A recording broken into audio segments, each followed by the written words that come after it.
Well, we are back with another episode. After the game, this is what I'm trying to bring to you. So let's just jump into the news that I have. Let's get over with this. So Emmanuel Petit says, watching Arsenal now, I feel nothing. It does nothing for me. I have become completely desensitized. What is the plan? We have spent close to the most in the Premier League this summer. I don't understand it. Bakary Sania says, when I watch Arsenal now, honestly, I know that they are going to lose the majority of the time, that something is going to happen, that we are going to concede a stupid goal. Right?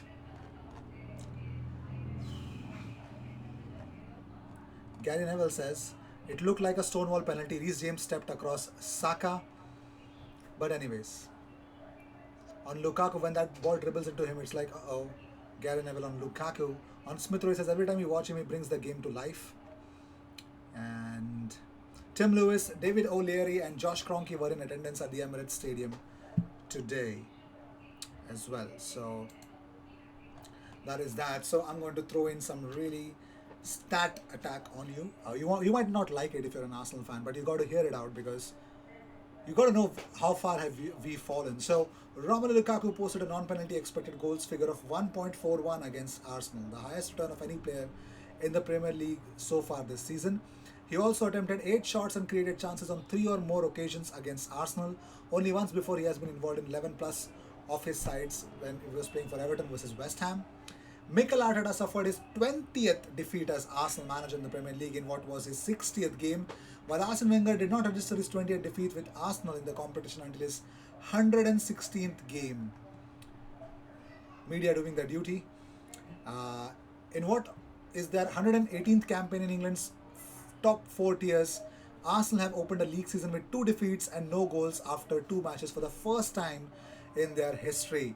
Arsenal will end a day in the relegation zone with more than one of the game played for the first time against since August 1992. And as of halftime, Reece James has had 5 touches in the Arsenal box, already setting a new personal best for touches in the opposition's penalty area for a full Premier League game. That was the idea, that was the plan. Reece James was the only Chelsea player that was decisive.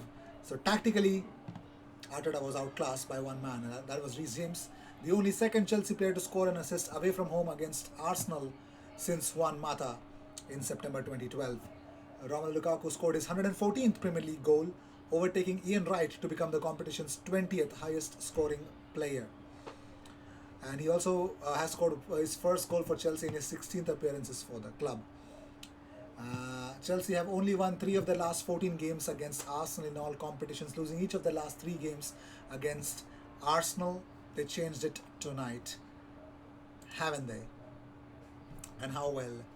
Fenerbahce has signed a 3-year contract with Sead Kolasinac, and this is a report coming from ntvsport.net.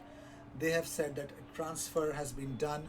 Transfer day, 22nd of August 2021. So according to British, Arsenal will pay a part of his salary for the Bosnian star Sead Kolasinac, who plays for Arsenal as exactly as Mesut Ozil. This is the only website that says that we are going to pay for him whatever. But let's see. Tony Adams says Marian Holding played Lukaku so poorly that I wanted to go out there on the pitch. 2 Premier League games, 4 goals conceded, 0 goals scored. 0 goals scored.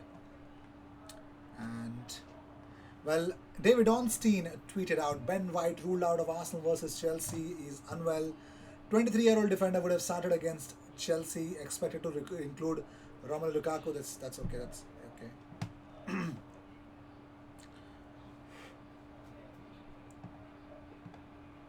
And Di Marzio confirms that Lazio and Fiorentina are interested in Lucas Torreira. However, Frankfurt have made an official offer for him. Player prefers to return to Italy. That's that. So Martin Odegaard was at the Emirates Stadium. He got a standing ovation from the Emirates fans at the Emirates. So Arsenal fans have actually loved Martin Odegaard coming home. James Benge tweets out 2.88 xg for Chelsea to 0.34 for Arsenal. That, ladies and gentlemen, is a paddling. So that is that. Arsenal fans are actually talking about the penalty that was not given. Do you guys think that was a penalty on Bukayo Saka? Because Gary Neville thinks as well. Not given. We don't get anything. We just don't get anything. It's always been true, and we just can't be denying that. We don't get anything, okay, from the referees. So just let it be. Former Arsenal defender Sol Campbell backs Mikel Arteta to come good amid increasing pressure. Now Sol Campbell has backed Arteta to turn Arsenal's fortunes. He says, speaking on Sky Sports Super Sunday, Sol Campbell says, I think you have to be optimistic. They have spent a lot of money, the most in the league. But you have to realize it is a building program here, and it's not the Arsenal of the old. Yes, with defensive scenarios and the attacking scenarios, they have to get better. We have to be more clinical. You know, it is hard work, and football is not easy. It's not easy when you are at the top. Arsenal have been there, and they want to get back up there.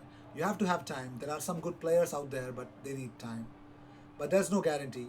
You can spend 50 million, 60 million, 70 million on a player. It is a hell of a lot of money, but sometimes it can go wrong. I think Arsenal have to get comfortable with the fact that signings can go wrong, but they have to keep on going. The biggest problem with this statement from Sol Campbell is that Mikel Arteta cannot afford his signings to go wrong or against him. Of course, that's the brutality of being a manager. It's always have been, but previous managers used to get more time, but modern day managers don't get that much amount of time. So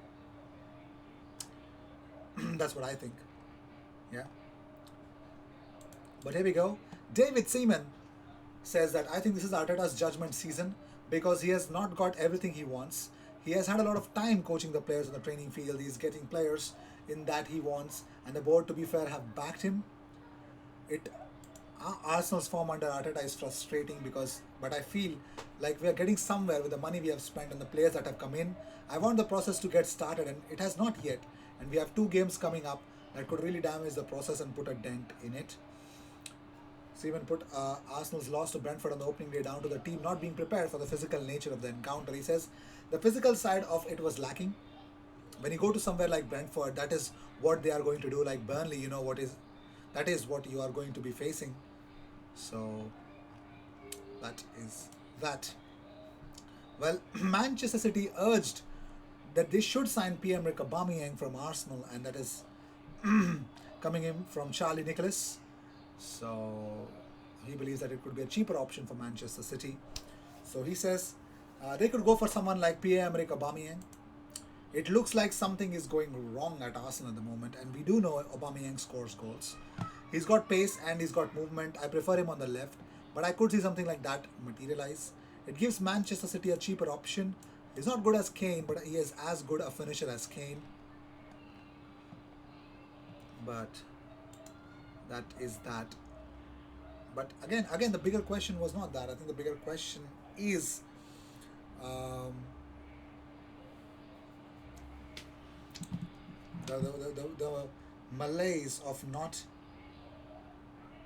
malaise of not having the right kind of